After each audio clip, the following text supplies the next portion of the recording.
Speaker, sir, thank you for allowing me to speak on the President's address. It's an honor for me to be able to speak at this House today.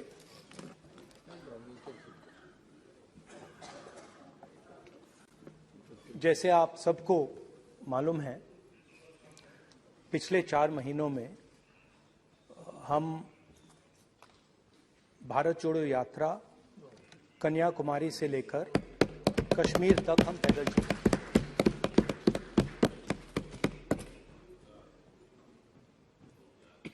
3,600 kilometre तकरीबन। और इस यात्रा पे बहुत कुछ सीखने को मिला।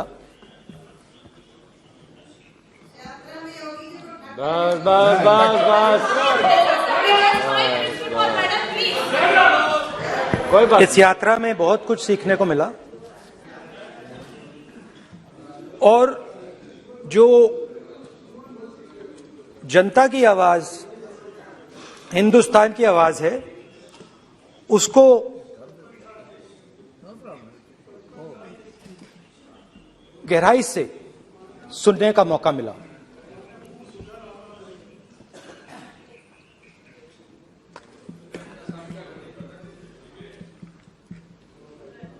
शुरुआत में, यात्रा की शुरुआत में मैंने सोचा था कि 3,500 किलोमीटर चलने हैं और मुश्किल है मगर किया जा सकता है।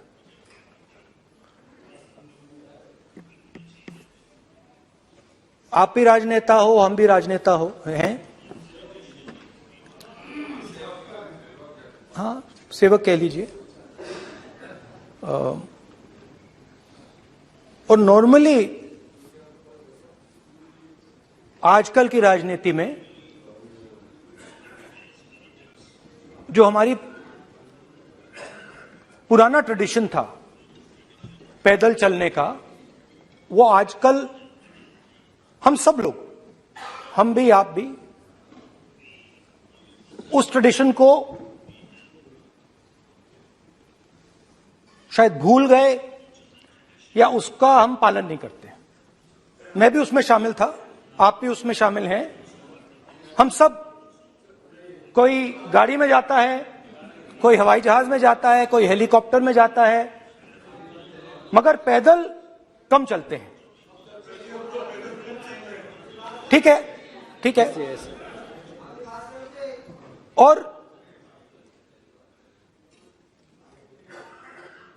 जब पैदल चला जाता है, हाँ पैदल जाएंगे, सब जगह पैदल जाएंगे, घबराइए मत। तो जब पैदल चला जाता है, मैं 1 किलोमीटर की बात नहीं कर रहा हूं, 10 की नहीं कर रहा हूं, 25 की नहीं कर रहा हूं, मैं 200-300-400 किलोमीटर की बात कर रहा हूं। जब 200-300-400 किलोमीटर चला जाता है तो शरीर पे दबाव पड़ता है, दर्द होता है, मुश्किल आती है। शुरुआत में चलते वक्त लोगों की आवाज सुन रहे थे हम, मगर हमारे दिल में यह भी था कि हम भी अपनी बात रखें। कोई हमारे पास आता था, कहता था कि मैं बेरोजगार हूं, और हमें लगता था कि नहीं, हमें कहना चाहिए कि तुम बेरोजगार क्यों हो, कारण क्या है। उसमें हम विपक्ष का रोल भी प्ले कर लेते थे, आपकी भी बुराई कर देते थे। नहीं, वो तो है, वो भी करेंगे, हम भी करेंगे। मगर थोड़ी देर चलने के बाद एक बदलाव आया और जो हमारी आवाज थी, जो ये डिजायर था बोलने का कि भैया बेरोजगारी इसलिए इसलिए है, महंगाई इसलिए है, वो बिल्कुल बंद हो गई। क्योंकि हमने इतने लोगों से बात की, मतलब हजारों लोगों से बात की, बच्चों से, बुजुर्गों से, महिलाओं से, माताओं से, बहनों से, कि थोड़ी देर बाद ये बिल्कुल आवाज बंद हो गई। और फिर हम गहराई से, और मैं खुल के कह सकता हूं, मैंने तो अपनी जिंदगी में इस प्रकार से कभी पहले सुना ही नहीं था। क्योंकि हम सब में थोड़ा सा अहंकार होता है कि हम ही बता दें, अपनी बात रख दें।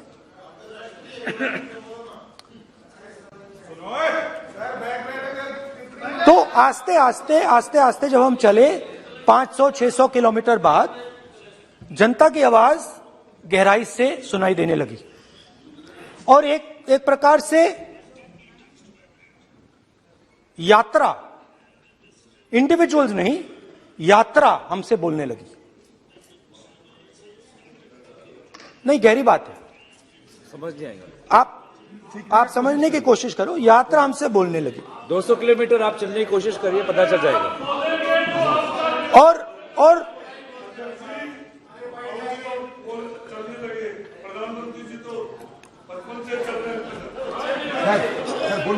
वो चाय बेचने इसलिए जाते थे। तो यात्रा बोलने लगी।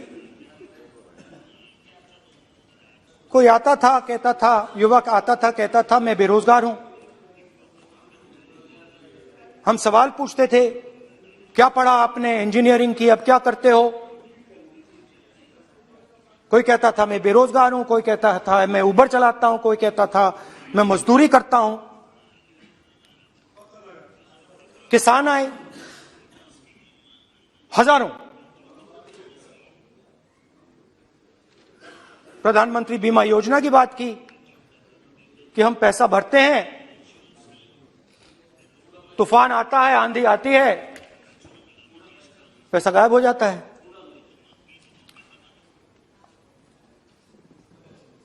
किसानों ने यह भी कहा कि हमारी जमीन छीन ली जाती है, हमें सही रेट नहीं मिलता। जमीन अधिग्रहण बिल जो था वो लागू नहीं होता। आदिवासियों ने कहा, वनवासियों ने नहीं, आदिवासियों ने, कि जो ट्राइबल बिल में हमें दिया जाता था वो आज छीना जा रहा है। तो बहुत सारी चीजें हमको सुनने को मिली। मगर मेन थ्रस्ट, अगर मैं कहूं, मेन थ्रस्ट बेरोजगारी, महंगाई और किसान। उसमें एमएसपी थी, उसमें बीज की समस्या थी, किसान बिल की समस्या थी। अच्छा, अग्निवीर की भी बात की लोगों ने। आपने अभी बोला कि अग्निवीर देश को फायदा पहुंचाएगा। मगर हिंदुस्तान का युवा जो 4 बजे दौड़ता है, आर्मी में भर्ती होने के लिए दौड़ता है, वो आपकी बात से सहमत नहीं है। उनने हमसे कहा कि पहले हमें 15 साल की सर्विस मिलती थी, पेंशन मिलती थी, अब 4 साल के बाद हमें निकाल दिया जाएगा, कुछ नहीं मिलेगा, पेंशन नहीं मिलेगी। सीनियर ऑफिसर्स ने कहा कि हमें तो लगता है कि ये जो अग्निवीर योजना है ये आर्मी के अंदर से नहीं आई, ये कहीं और से आई है, ये आरएसएस से आई है, होम मिनिस्ट्री से आई है। ये सीनियर आर्मी के लोगों ने कहा है, मैं नहीं कह रहा हूं, कि हमें लगता है कि ये आर्मी के ऊपर ये योजना थोपी गई है और ये आर्मी को कमजोर करेगी। आर्मी के जनरल्स ने हमें कहा, जो रिटायर्ड है, उन्होंने हमें कहा, राहुल जी, हजारों लोगों को हम हथियार की ट्रेनिंग दे रहे हैं और फिर थोड़ी देर बाद उनको समाज में डाल रहे हैं।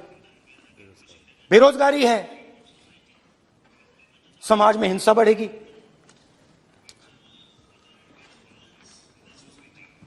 तो उनके मन में था कि ये जो अग्निवीर योजना जो है,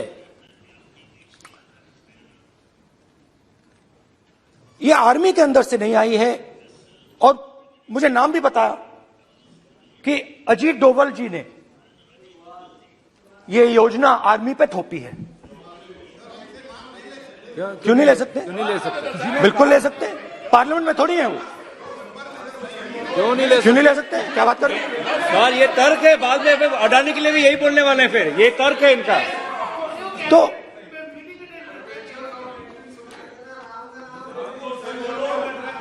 इंटरेस्टिंग बात यह है, इंटरेस्टिंग बात यह है कि मैंने फिर प्रेसिडेंट्स एड्रेस पढ़ा। देश के सब युवा अग्निवीर अग्निवीर अग्निवीर अग्निवीर बोल रहे हैं, कह रहे हैं कि ये आर्मी के ऊपर थोपा गया है, हमें नहीं चाहिए। आर्मी के लोग कह रहे हैं हमें नहीं चाहिए।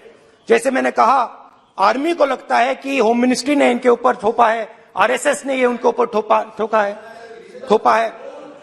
तो ये आवाजें आ रही हैं। अब मैंने आपका बैठिए,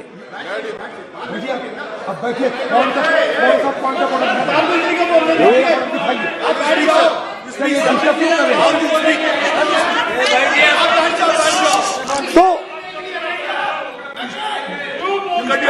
तो एक फर्क, ये थोड़ा पानी ले आओगे? मैंने पानी। तो मुझे एक फर्क दिखा प्रेसिडेंट्स एड्रेस में बहुत सारी चीजें बोली गई।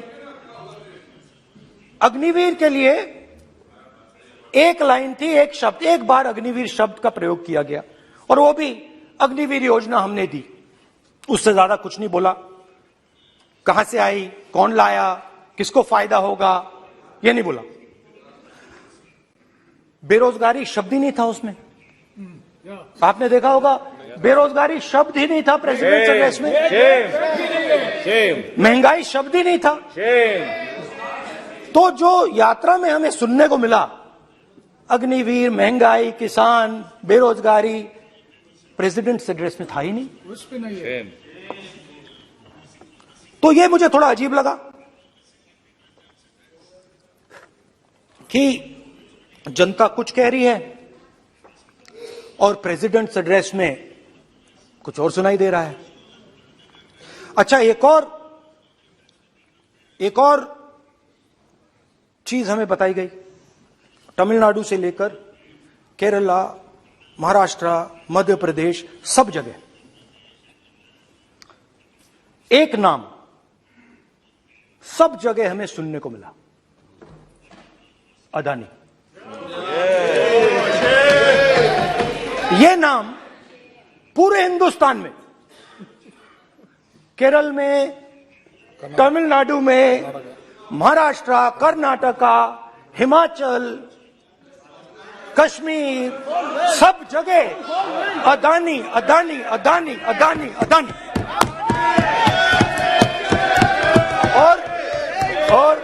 और ये नाम नहीं, और इस नाम के बारे में जब लोग बोलते थे मुझसे, तो 2-3 सवाल पूछते थे। ये पूछते थे कि ये जो अदानी जी हैं, ये किसी भी बिजनेस में घुस जाता है, ये सफलता प्राप्त कर जाता है, ये कभी फेल नहीं होता। और युवाओं ने मुझसे यह सवाल पूछा कि भाई ये हो क्या रहा है, हम भी सीखना चाहते हैं। मोदी जी ने कहा स्टार्टअप करो, हम भी अदानी जी जैसे बनना चाहते हैं कि भैया किसी भी बिजनेस में घुस जाओ और एकदम सक्सेस हो जाए। यह पहला सवाल था। दूसरा सवाल था कि ये अदानी जी हैं, ये किसी भी बिजनेस में घुस जाते हैं। पहले ये 1-2 बिजनेस करते थे, अब ये 8-10 सेक्टर्स में काम करते हैं। Airports, data centres, cement, solar energy, wind energy, aerospace and defence, consumer finance, renewables, media. तो उन्होंने मुझसे पूछा कि राहुल जी, हाँ वेट करो वेट बेटे बेटे बेटे पहले अडवाणी के आप डालिए। हाँ, धन्यवाद धन्यवाद। पोर्ट्स की बात भी थी, पोर्ट्स की बात भी थी।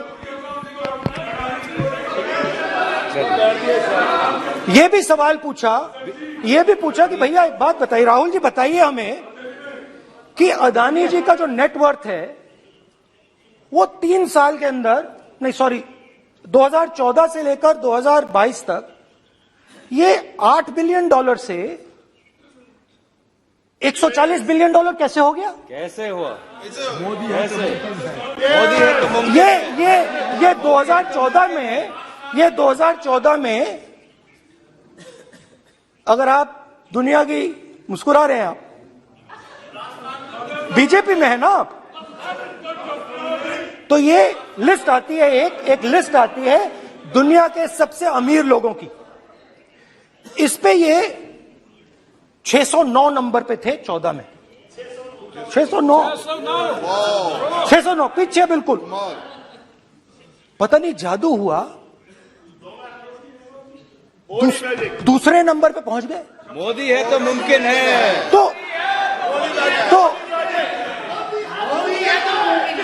तो मुझसे पूछा यार, बहुत सारे लोगों ने पूछा कि भैया राहुल जी बताइए,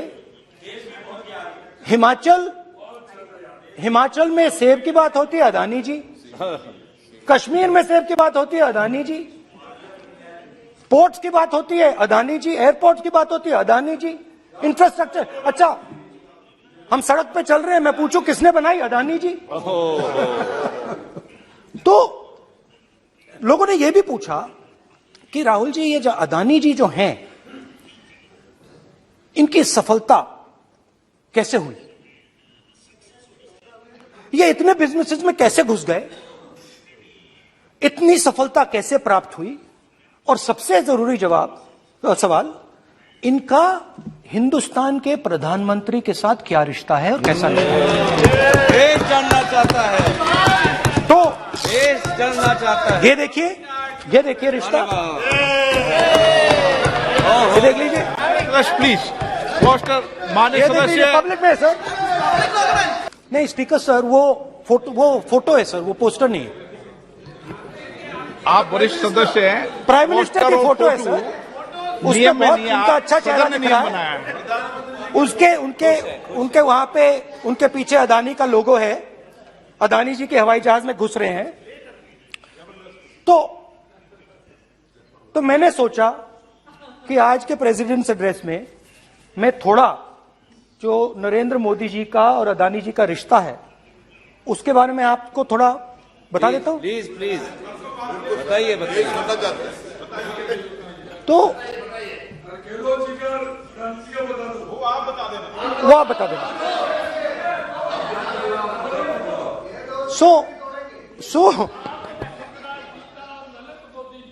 So the relationship begins many years ago when Narendra Modi ji was the Chief Minister of Gujarat.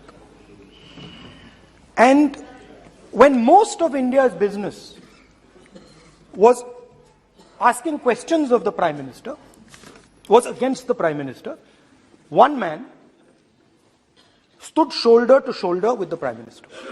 He didn't back down. That's commendable. It's not a joke. He was loyal to the Prime Minister. And what did he do? He helped Mr. Modi construct the idea of resurgent Gujarat. Right? The idea that you bring these businessmen together, and you call it resurgent Gujarat, vibrant Gujarat, they're both. And he was the backbone in setting up that group of people. Okay?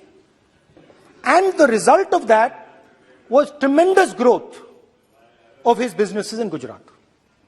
Expansion of his businesses. I think then the real magic starts. जब प्रधानमंत्री जी दिल्ली आते हैं और 2014 में असली जादू शुरू होता है। मैंने कहा कि 2014 में वो 609 नंबर पे थे, कुछ ही सालों में वो दूसरे नंबर पे पहुंच गए। कैसे पहुंचे? मैं आपको, बहुत सारी इंडस्ट्रीज में काम करते हैं, मैं आपको 2-3 इंडस्ट्रीज का उदाहरण दे देता हूं। एयरपोर्ट इंडस्ट्री की बात, एयरपोर्ट्स की बात करते हैं।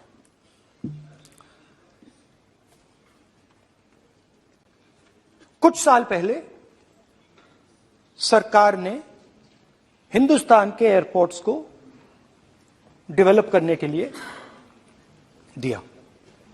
नियम था, there was a rule that anybody who does not have prior experience in airports cannot be involved in development of these airports. नहीं, गलत नहीं बोल रहा हूं।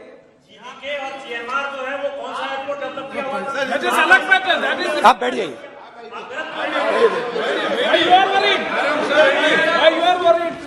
अडानी के डिफेंस में आ गए सर। रूल था कि अगर कोई एयरपोर्ट बिजनेस में नहीं था तो वो इन एयरपोर्ट्स को ले नहीं सकता था।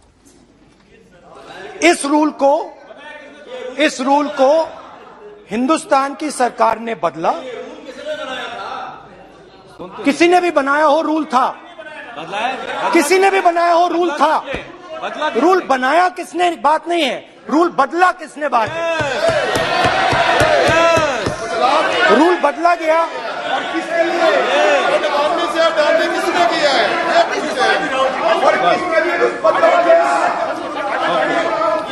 रूल बदला गया।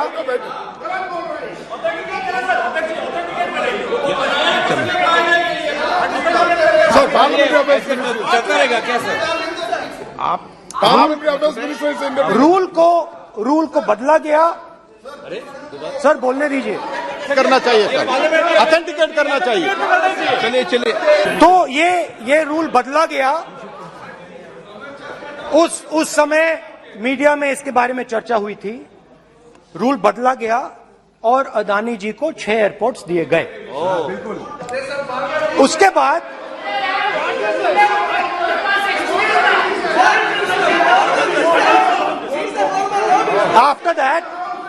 after that India's most strategic profitable airport, Mumbai Airport, was taken away by GVK, hijacked by using the agencies. The agencies को CBI, ED का प्रयोग कर GVK पर दबाव डालकर हिंदुस्तान की सरकार ने उस एयरपोर्ट को अदानी जी के हाथों में कर दिया। सच है। रिजल्ट आया कि एयरपोर्ट्स में आज अदानी जी 24% हिंदुस्तान की एयर ट्रैफिक को अपने एयरपोर्ट से निकालते हैं और 31% एयर फ्रेट उनके एयरपोर्ट्स में से निकलता है। अब यह काम हिंदुस्तान की सरकार और हिंदुस्तान के प्रधानमंत्री जी ने फैसिलिटेट किया। अब आपने, जो पिछले स्पीकर थे उन्होंने फॉरेन पॉलिसी की बात की, हम भी फॉरेन पॉलिसी की बात करते हैं। चलिए डिफेंस से शुरू करते हैं। बहुत ऑप्शंस है, आप बताइए कहां से शुरू करें। बिजली, डिफेंस, कोयला, बहुत ऑप्शंस है। Defence, let us start with defence. अब डिफेंस में अदानी जी का कोई एक्सपीरियंस नहीं था, 0 एक्सपीरियंस। कल मैंने प्रधानमंत्री को HAL में देखा। प्रधानमंत्री जी ने कहा कि गलत आरोप लगाया, मगर रियलिटी तो यह है कि एचएएल का जो कॉन्ट्रैक्ट था 126 हवाई जहाजों का, वो अनिल अंबानी को चला गया और अनिल अंबानी बैंकरप्ट हो गया। वहां भी फैसिलिटेशन था। अब देखिए, और ये जो फ्यूचर एंटरप्रेन्योर्स हैं, जो बिजनेस स्कूल हैं, हार्वर्ड यूनिवर्सिटी जैसे स्कूल हैं, इनको इसका केस स्टडी, इसकी केस स्टडी बनानी चाहिए, शायद बने। How to use government power to build individual businesses, case study.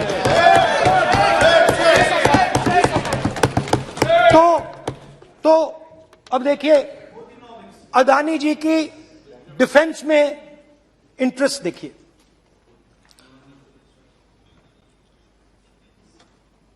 Elbit company के साथ हिंदुस्तान में अदानी जी ड्रोन्स बनाते हैं। ड्रोन्स को हिंदुस्तान की एयरफोर्स, आर्मी, नेवी के लिए रिफिट करते हैं। अदानी जी ने यह काम कभी नहीं किया है पहले। एचएएल यह काम करती है। हिंदुस्तान में और भी कंपनीज हैं जो ये काम करती हैं, मगर प्रधानमंत्री जी इजरायल जाते हैं और उसके एकदम बाद अदानी जी को ये कॉन्ट्रैक्ट मिल जाता है, मगर एक नहीं मिलता।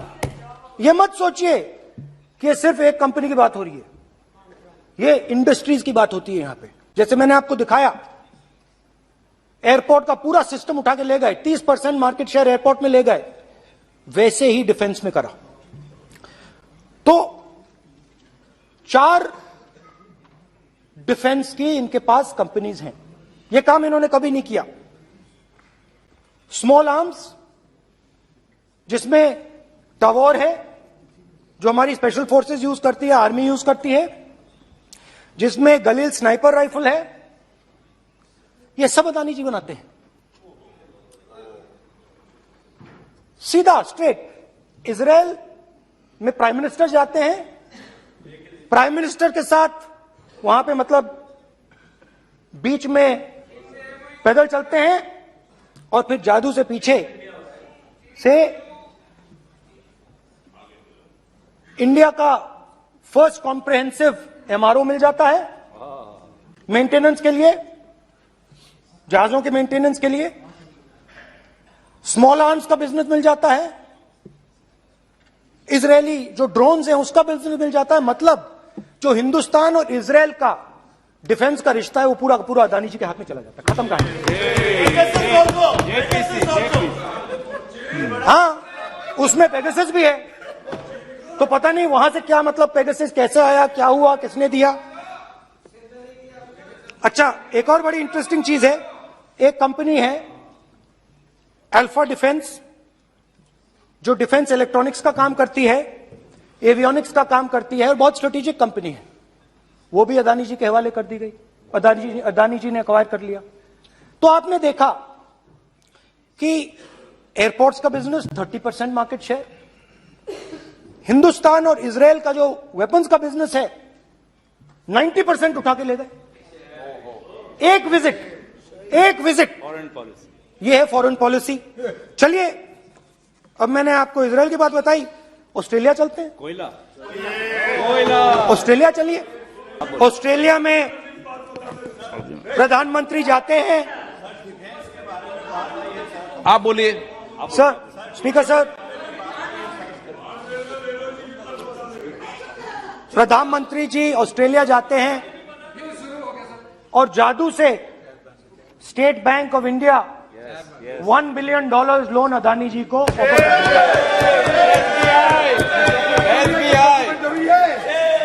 सर, इसका भी डॉक्यूमेंट जरूरी है क्या, बताओ। मोदी जी, आपका सरकार के पास है। Sadyr please. उसके बाद मैं उदाहरण दे रहा हूं, पूरी दुनिया में मोदी जी जाते हैं, घूमते हैं, तो मैं बता देता हूं क्या होता है वहां पे। बांग्लादेश में गए, हाँ, काम पे ही जा रहे हैं, वही तो बोल रहा हूं, काम पे जा रहे हैं। बांग्लादेश जाते हैं, मोदी जी की पहली ट्रिप होती है बांग्लादेश में। वहां पे बांग्लादेश को इलेक्ट्रिसिटी बेचने का डिसीजन लिया जाता है। कुछ ही दिन बाद बांग्लादेश पावर डेवलपमेंट बोर्ड 25 साल का कॉन्ट्रैक्ट अदानी जी के साथ साइन कर देता है। 1500 मेगावाट इलेक्ट्रिसिटी का कॉन्ट्रैक्ट अदानी जी। दोस्ती चलिए वहां से श्रीलंका चलते हैं।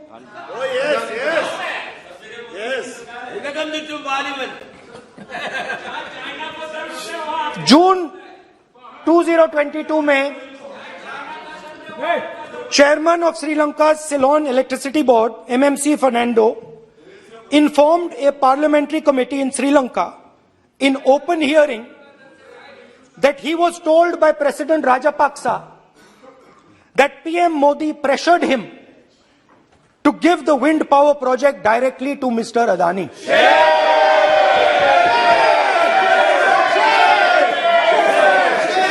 मतलब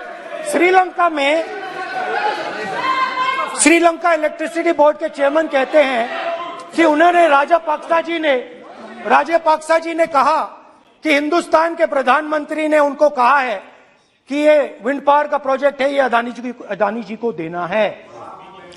तो ये रही आपकी फॉरेन पॉलिसी। ये हिंदुस्तान की फॉरेन पॉलिसी नहीं है, ये अदानी जी की फॉरेन पॉलिसी है, उनके बिजनेसेस बनाने की फॉरेन पॉलिसी है। अब यात्रा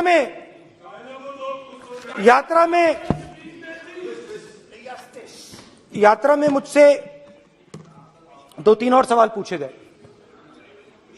यात्रा में लोगों ने मुझसे पूछा, राहुल जी ये जो LIC कंपनी है इसका पैसा अदानी जी की मदद करने के लिए क्यों डाला जा रहा है? उन्होंने यह भी पूछा कि अदानी जी के जो शेयर्स हैं बड़े वोलेटाइल हैं, उसमें LIC का पैसा क्यों डाला जा रहा है? तो मेरा कहना है कि एक सेकंड, मेरा कहना है कि अदानी जी की मदद प्रधानमंत्री जी और हिंदुस्तान की सरकार कैसे करती है? हजारों करोड़ रुपए हिंदुस्तान के public sector banks Adani ji को मिलता है। 27,000 करोड़ रुपए SBI, PNB 7,000 crore, bank of Baroda 5,500 crore, ये मैं लिस्ट चलती जाएगी। LIC का एक्सपोजर 36,000 करोड़ रुपए, 3 crore SBI and other PSU bank holders.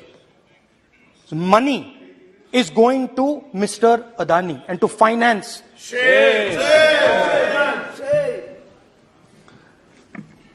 Now, of course, there is another question. तो मदद कैसे हो रही है? हिंदुस्तान के पब्लिक सेक्टर बैंक्स का पैसा, LIC का पैसा नरेंद्र मोदी जी, अदानी जी को दिया जा रहा है। अगर कोई सामने खड़ा हो जाता है, जैसे जीवी के लोग खड़े हुए, ED, CBI एजेंसीज आ जाती हैं, उनको परे कर देती हैं। तेलंगाना में भी एक पोर्ट का उदाहरण था, मगर मेन सवाल और सबसे इंटरेस्टिंग सवाल दूसरा है। कुछ दिन पहले ये हिंडनबर्ग रिपोर्ट आई, उसमें लिखा था कि अदानी जी की हिंदुस्तान के बाहर शेल कंपनीज हैं। ये जो शेल कंपनीज हैं, सबसे पहला सवाल है, ये हैं किसकी? ये किसकी है मॉरिशस में जो शेल कंपनीज हैं? और ये जो हजारों करोड़ रुपया ये शेल कंपनीज हिंदुस्तान में भेज रही हैं, ये किसका पैसा है? और क्या ये काम अदानी जी फ्री में कर रहे हैं? अब मैं ये सवाल क्यों पूछ रहा हूं? क्योंकि क्योंकि अदानी जी स्ट्रेटेजिक बिजनेसेस में काम करते हैं। अदानी जी हिंदुस्तान के पोर्ट्स को डोमिनेट करते हैं। अदानी जी हिंदुस्तान के एयरपोर्ट्स को डोमिनेट करते हैं। और जैसे मैंने कहा, अदानी जी हिंदुस्तान की डिफेंस इंडस्ट्री में बहुत जरूरी रोल प्ले करते हैं। तो मेरा पहला एक छोटा सा सवाल है कि जो शेल कंपनीज हैं, इनके बारे में हिंदुस्तान की सरकार ने कोई सवाल नहीं उठाए कि ये कौन लोग हैं, ये किनकी कंपनीज हैं? ये स्ट्रेटेजिक मामला है, पोर्ट्स का मामला है, एयरपोर्ट्स का मामला है, डिफेंस का मामला है, और जो कंपनी इन स्ट्रेटेजिक एरियाज में काम कर रही है उनके बारे में आपको मालूम ही नहीं। ये नेशनल सिक्योरिटी का मुद्दा है, आपको मालूम ही नहीं कि ये शेल कंपनीज किसकी हैं, कितना पैसा आ रहा है, किसका पैसा आ रहा है। तो एक बहुत बड़ा सवाल है, ये पैसा किसका है, ये शेल कंपनीज किसकी हैं, और ये हिंदुस्तान की सरकार की जिम्मेदारी है ये पता लगाना ये किसकी शेल कंपनीज है और ये किसका पैसा अंदर आ रहा है। JPC, we want JPC, we want JPC.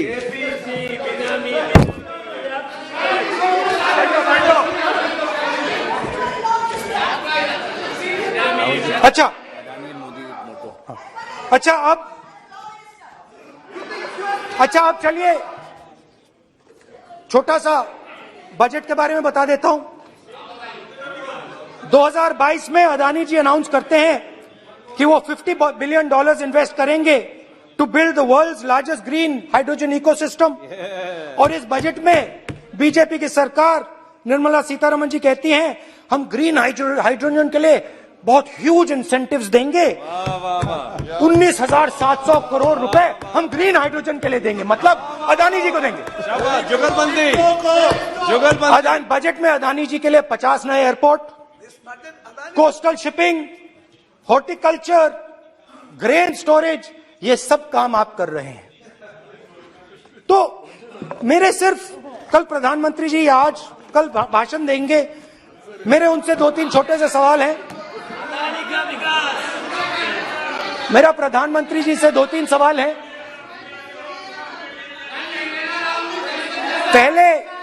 पहले अदानी जी के हवाई जहाज में मोदी जी जाते थे, अब मोदी जी के हवाई जहाज में अदानी जी जाते हैं। पहले लोकल मामला था, फिर नेशनल मामला हो गया, उसके बाद इंटरनेशनल मामला हो गया। अदानी जी के लिए बोरिस जॉनसन का बेटा काम करता है, आपको पता नहीं मालूम है या नहीं मालूम? भाई सॉरी, नहीं बेटा भी, भाई काम करता है। तो ये मामला पहले गुजरात का मामला था, फिर ये हिंदुस्तान का मामला हुआ, अब ये इंटरनेशनल मामला हो गया है। तो मेरा सवाल प्रधानमंत्री जी से, और सिंपल सवाल है, प्रधानमंत्री जी आपकी फॉरेन ट्रिप्स पे अदानी जी और आप कितनी बार एक साथ गए? Adani ji, how many times did you travel together with Adani ji? How many times did Adani ji join you later on a visit? How many times did Adani ji travel to a country immediately after you did? Good question. And in how many of these countries after you visited did Adani ji get a contract? Good question. Also an important question, जरूरी सवाल। अदानी जी ने BJP को पिछले 20 साल में कितने पैसे दिए हैं?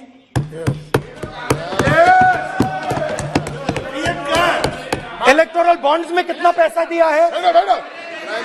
मैंने आज वो जो युवाओं ने मुझसे सवाल पूछा था कि अदानी जी की इतनी बिजनेस एक्यूमेंट कहां से आई, इतने अलग अलग सेक्टर्स में अदानी जी ने कैसे सक्सेस प्राप्त की, अदानी जी के बारे में पूरी दुनिया को स्टडी करनी चाहिए, हार्वर्ड यूनिवर्सिटी को स्टडी करनी चाहिए कि पॉलिटिक्स के बीच में और बिजनेस के बीच में कैसा रिश्ता होता है।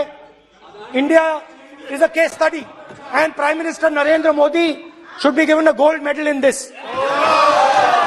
नाउ बहुत अच्छी तरह बीजेपी के जो पिछले स्पीकर थे उन्होंने मेरे भाषण को इंकैप्सुलेट किया मेरे लिए बहुत अच्छी तरह। आपने जो मैं सोच रहा था आपने उससे और भी अच्छी तरीके से बोल दिया।